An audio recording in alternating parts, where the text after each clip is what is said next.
है कुछ? उन्होंने ठुमका लगाया, वो लहंगा रिमोट से उठाने वाला 1% रवि किशन का वैल्यू हमारे चंपारण में नहीं है। आपको तो भी दिखाई दे रहा होगा लोगों की हुजूम, लोगों की मनसूबा। अरे आपसे तो कुछ छुपा है नहीं भैया। लेकिन वो चीज़ है, लेकिन वो यहाँ बहुत है। ये किसका चेला है? ये भी भोजपुरी के कलाकार है। ये लोग इतने अश्लील फैला दिए हैं और ये बिहार की जनता है, सब देख रही है, सब समझ रही है। बिहार बदल कर ही दम लेगी, कोई भी कलाकार का यहाँ नो वैल्यू। क्या कहना चाहिएगा? जन सुराज तो अभी बहुत बेहतर यहाँ काम कर रही है और जन सुराज से हम नवजीवों को बहुत ज़्यादा उम्मीद है, इसलिए हम लोग चाहते हैं जन सुराज के बिहार में जो हम लोग का उम्मीद है यही पूरा करने वाली पार्टी एक दिख रही है। बकिया तो दो पार्टी है बिहार में, आरजेडी और बीजेपी, जो अदल बदल कर रही है हम लोग। लेकिन सबसे बड़ी बात है कि ये प्रशांत किशोर ने ये कहा कि दारू हम आएंगे तो खोल देंगे, इस पे आपका क्या राय है? नहीं, दारू तो ये गलत बात है, चालू होना चाहिए कि नहीं? ना, दारू बंद है तो बंद ही। लेकिन जन सुराज के लोग तो कह रहे हैं कि आएगा पार्टी। अच्छा, तो उसके लिए तो बड़े जो है वो लोग सोचेंगे। ये आइए, एक भाई का राय है कि दारू चलना चाहिए, क्या कहिएगा? दारू क्यों चलना चाहिए? दारू बंद होने से कोई फायदा थोड़ी है, बहुत फायदा है, लोगों का कहना है। कोई फायदा नहीं है इसमें। जो पुलिस वाले हैं नहीं है। क्या मतलब क्या घाटा है आपको बंद होने से? सरकार को घाटा है, 2-4 करोड़ का घाटा लेकिन है। एक बात बताइए, जिसके पिताजी पीते हो वो कभी चाहेगा कि दारू चालू हो? आज चालू है तो अभी 500 कमा रहे हैं तो 500 के ही पी कर आ जा रहे हैं। कहाँ उसमें से 300 रुपया जैसे पहले चालू था तो 500। इधर आइए, एक लोग और हैं, उनसे बात करना चाहेंगे। क्या कहिएगा जन सुराज पार्टी के बारे में? कहेंगे कि सारे युवा को यही उम्मीद है कि प्रशांत किशोर जी आएंगे तो बहुत कुछ करेंगे। बिहार में जितना भी लोग हैं मन बना लिया है कि बिहार को बदल देना है। तो इस बार पूरे बिहार में बदलाव होगा या पूरे लहर है? तो लहर है, हाँ, कोई दिक्कत नहीं, लेकिन पूरा लहर है। लेकिन बीजेपी वाले कह रहे हैं, एनडीए वाले कह रहे हैं कि जन सुराज का खाता नहीं खुलेगा। ये तो 15 साल में यहाँ पे आपके विधायक जी रह के क्या किए? 15 साल विधायक जी रहे, उनका कहना, तो वो बताते हैं कि अपना काम गिनवाते हैं बहुत सारा। कुछ नहीं किए हैं। यहाँ का लोग मान लिया है कि विनय बिहारी जी कुछ नहीं किए हैं। प्रशांत किशोर जी का पार्टी यहाँ सुनील कुशवाहा जी आएंगे, बहुत बेहतर काम करेंगे, उसमें कोई दिक्कत नहीं। हर 1-2 दिन पहले यहाँ जो है गोरखपुर के सांसद, माननीय सांसद रवि किशन जी आए थे, एक गाना गाए थे, उस पर आप क्या कहिएगा? अच्छा, तो एक चीज़ बताइए, यहाँ की सरकार बिल्कुल विफल है, तब तो 29 गो प्रदेश के सारे केंद्रीय मंत्री लोग बिहार में यहाँ दौड़ा लगा लिया है। इसका मतलब यहाँ के जो आपका जो पूर्व का जो भी विधायक है सब फेलियर है। इसीलिए कहने का मतलब लोग आके कंधा लगा रहा है कि हाँ भैया ये सीट किसी तरह निकल जाए, लेकिन निकलने वाला नहीं है। सारे लोग मन बना लिया है कि हमको जनसुराज को वोट देना है। जनसुराज इस बार जी मतलब जी जी अपना सरकार निश्चित, कोई दिक्कत नहीं है, हर हालत में यहाँ जनसुराज सीट निकालेगा। बाबू क्या कहिएगा जन सुराज के बारे में? आपको कुछ कोई आइडिया है कि नहीं? हाँ भाई साहब, ठीक है। ये कुछ और भी हुआ है, इनसे हम ये नया पार्टी है और जोर शोर से अपना तैयारी कर रही है, शिक्षा और रोजगार पे बात कर रही है। दारू जो खोलने की बात कर रही है वो सही है, इसकी वजह से हम लोग का बिहार बहुत पीछे चला गया है। लेकिन बिहार के जो माननीय मुख्यमंत्री जी है जी, उन्होंने ये बात कई अपने भाषण में कहे हुए हैं कि महिलाओं को घर से निकालने का और लड़कियों को शिक्षा से जोड़ने का मैंने इसके लिए बहुत प्रयास किया और वो सफल भी हैं। वो कुछ भी बोल देते हैं, ठीक है, वो रोजगार पे बात नहीं करते हैं। मुख्यमंत्री उद्यमी योजना के तहत लगभग 10 लाख रुपया दिया जाता है, जिसमें 5 लाख रुपया माफ़ हो जाता है। फिर एक रोजगार करने के लिए 1 लाख रुपया दिया जाता था बीच में।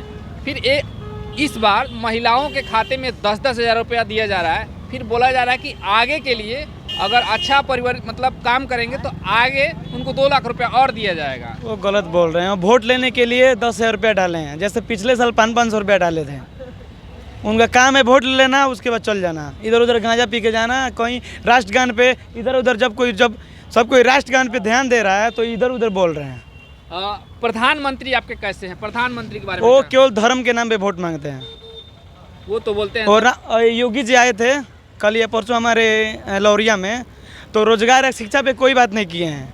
बोल रहे हैं हम राम मंदिर बनवाए हैं, आप लोग एनडीए का सरकार बनाइए, हम राम जानकी मंदिर बनवा रहे हैं, आप उसका दर्शन कराएंगे। और कांग्रेस और आरजेडी के बुराई करके चले गए। सबसे बड़ी बात है कि हमारे साथ एक और कहिएगा जन स्वराज के बारे में। अरे जनसुराज जो है एक अच्छी सोच लेकर के बिहार में आई है, बिहार बदलने की मुहिम लेकर के आई है और बिहार को बदल करके ही रहेगी। तो क्या आपको लगता है कि लौरिया विधानसभा इस बार जन स्वराज के पक्ष में आएगी? निश्चित 100%। आप नहीं देख रहे हैं, आपको तो भी दिखाई दे रहा होगा लोगों की हुजूम, लोगों की मनसूबा। अरे आपसे तो कुछ छुपा है नहीं भैया। लेकिन वो चीज़ है, लेकिन वो यहाँ बहुत बड़े भोजपुरी के स्टार प्रचारक रवि किशन जी भी आए थे। अरे रवि किशन जी आए, क्या रवि किशन जी अपने मुंह से एक शब्द बिहार और लौरिया के बारे में बोला है कुछ? उन्होंने ठुमका लगाया। वो लहंगा रिमोट से उठाने वाला 1% रवि किशन का वैल्यू हमारे चंपारण में नहीं है। देखिए बिहार की जो स्तर है, कैसे आजकल भोजपुरी स्टार प्रचारकों को बुलाया जा रहा है और एक पार्टी जो है उसके एक एक गाने को बार बार रिकवरी करे। सम्राट चौधरी बोले थे खेसारी के बारे में कि वो नचनिया को टिकट दिए हैं, लेकिन उन्होंने भी कई पार्टियों के अपने जो भोजपुरी के कलाकार हैं उनको टिकट दिया है। इस पे क्या कहिएगा? अरे तो क्या खेसारी नचनिया हो गया? और ये मनोज तिवारी जी क्या है भाई? ये कोई आसाराम बापू का चेला है क्या मनोज तिवारी? निरहुआ क्या है? ये किसका चेला है? ये भी भोजपुरी के कलाकार है। ये लोग इतने अश्लील फैला दिए हैं और ये बिहार की जनता है, सब देख रही है, सब समझ रही है। बिहार बदल कर ही दम लेगी। कोई भी कलाकार का यहाँ नो वैल्यू चंपारण में। जन स्वराज की तरफ से एक ये भी कहा जा रहा है कि जब हमारी सरकार आएगी तो शराबबंदी खत्म कर दी जाएगी। इस पे क्या कहिएगा? हाँ, शराबबंदी तो खत्म कर देगी। शराबबंदी ऐसे इसलिए चालू कर देगी ताकि जो बताइए कि आज क्वालिटी जो मिल रहा है शराब को, पहले शराब कितना में मिलता था, आज भी हर गांव में, अभी लौरिया में कहिए ना 10 मिनट का टाइम दीजिए, 300 रुपया लाइए, अभी मैं शराब लाता हूँ। लेकिन ये बात है कि शराबबंदी खत्म होना चाहिए कि शराबबंदी पे कड़ी कार्रवाई और कार्रवाई होनी चाहिए? नहीं, शराबबंदी को खत्म कीजिए। कितना हो भी कार्रवाई कीजिएगा, कितना हो कार्रवाई बिहार सरकार करेगी, बिहार से शराबबंदी खत्म होने वाला नहीं है। ये बताइए शराब चालू होना चाहिए कि नहीं? हमारा नाम हरी सिंह हुआ। शराब जहाँ तक चालू करने का बात कहते हैं तो शराब तो लाइफ के लिए खराब है, अगर बंद हो गया तो सर्वदा के लिए बंद होना चाहिए। यह ताकत हमारी जन सुराग में है। लेकिन जन स्वराज ही पार्टी ये कह रही है कि शराब हमारी सरकार आएगी तो हम शराब चालू कर देंगे। अगर सरकार का यही मान्यता हुआ तो चालू होगा, तो एकदम 100% चालू होगा, सबको मिलेगा। आज 100 का शराब जो 300 रुपये में चोरी मिल रहा है वह खुलेआम मिलेगा। इसमें सब किसी को आज़ादी होगा। हमारी जन सुराग विकास बनाम रोजगार और आर्थिक आज़ादी के लिए आई है। आइए बच्चों से भी कुछ हम पूछेंगे। क्या कहिएगा जन स्वराज के बारे में? दारू चालू होना चाहिए कि नहीं? नहीं होना चाहिए। क्यों? दारू खतरनाक है। खतरनाक है। चालू होना चाहिए कि नहीं? नहीं। क्यों चालू नहीं होना चाहिए? दारू खतरनाक है। अब बच्चों का राय है कि दारू नहीं चालू होना चाहिए, लेकिन एक पार्टी कह रही है कि दारू चालू होना चाहिए। ये पार्टी ऐसा नहीं है कि एक मतलब लोगों के लिए। सबसे बड़ी बात है कि पुलिस जो है गरीबों को पकड़ती है और पैसा लेकर बाद में छोड़ देती है, और लोग भी हैं उनसे हम बात कर रहे हैं। क्या कहिएगा? ऐसा बताइए जो लौरिया विधानसभा में अभी तक नहीं हुआ हो। लौरिया देखिए, लौरिया विधानसभा के लिए सबसे मुद्दा है रोजगार। यहाँ से पलायन बहुत ज़्यादा है। अब यहाँ से चले जाइए दियरा क्षेत्र में, पलायन सबसे बड़ा मुद्दा है। यहाँ लौरिया का तो अथी है रोजगार। यहाँ फैक्ट्री लगना चाहिए। और देखिए किसान के, सुनिए, किसान के सबसे बड़ा समस्या तो किसान को है। हम लोग गन्ना खेत के लिए, हम लोग जैसे रहता क्षेत्र के हैं लोग, गन्ना हम